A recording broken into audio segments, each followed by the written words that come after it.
এই হাই, কেমন আছিস? দেখ ভালো লাগছে না? প্রিটি লাগছে না? Thank you. কোথায় আছিস? এটা সেই স্নেহা না? এই তোমার বাড়িতে গোপাল পূজায় যে মালপোয়া খেতে আসবে, আমি মালপোয়া রেখো। হ্যাঁ ওর বয়ফ্রেন্ড আছে। সরি দিদি ভাই, রং নাম্বার, টাটা। কিছু মনে করিস না, হ্যাঁ? ও তো বন্ধু রাখার থেকে না চারটে গাধা পোষা ভালো। হ্যাঁ, একটা মেয়ে তুই জোগাড় করে দিতে পারলি না, তুই নিজে মেয়ে। এই মেয়ে কি বাজারের আলু পটল যে তোকে রোজ 2 কেজি করে কিনে দিয়ে যাবো? আর তোকে না নটামের নাম্বার আমি দিয়েছি, তুমি পটাতে পারোনি, সেটা তোমার প্রবলেম।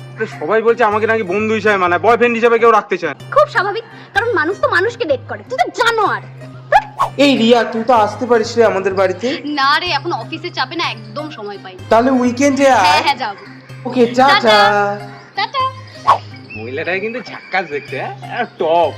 জানতাম ওর বিয়ে হয়ে গেছে। তো বিয়ে হয়ে গেছে, শাখা সিঁদুরও তো কিচ্ছু পায়নি, কি ঢামলা মহিলা ও। শোন, এত ছেলে দেখেছি, তোর মতন একটা শুয়োরের বাচ্চা দেখিনি। দেখ, আমাদের মধ্যে এত ঝামেলা হয়েছে, এত কিছু হয়েছে, তাও তো আমরা একসাথে আছি, তাই না? মানে তুই দেখ, সব জায়গাতেই কিন্তু আমরা একসাথে আছি, ঝামেলা হলেও কি খুশি। হয়েছে এটা ঝেড়ে বল না ভাই। আমাকে বিয়ে কর না, আমি একটা মেয়ে পাচ্ছি না, প্লিজ রিয়া,